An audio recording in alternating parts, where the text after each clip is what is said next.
চাষিদের অভাব অভিযোগ শুনতে জলকাদায় নামলেন দেশের বিরোধী দলনেতা রাহুল গান্ধী। ছবিটা একবার দেখুন, ডিটেল বলছি তারপরে। রাহুল গান্ধী সাদা টি শার্ট পরে জলকাদায় নামছেন। বিহারে কাটিহারে মাখানা চাষিদের জমিতে নেমে যান রাহুল গান্ধী। বিহারে ভোটার অধিকার যাত্রা করছেন রাহুল গান্ধী। জনসংযোগ করতেই তার এই জলকাদায় নেমে যাওয়া। যে ছবি আপনাদেরকে দেখাচ্ছি, এই ছবি বিহারে কাটিহারের ছবি।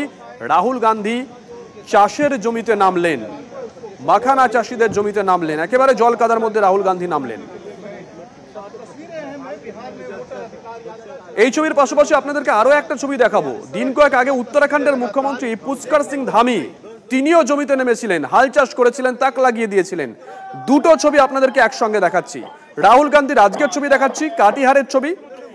সেখানে রাহুল গান্ধী মাখানা চাষিদের জমিতে নেমে যায় জলকাদার মধ্যে। অন্যদিকে পুষ্কর সিং ধামি উত্তরাখণ্ডের মুখ্যমন্ত্রী কয়েকদিন আগে চাষ করেছিলেন, সেই ছবিও তাক লাগিয়ে দিয়েছিল গোটা দেশে। দুটো ছবি আপনাদেরকে একসঙ্গে আমরা দেখাচ্ছি। এই সবই জনসংযোগের একটা অংশ। মাটির কত কাছাকাছি আমি রয়েছি সেটা বোঝানোরও একটা প্রতীকী ছবি।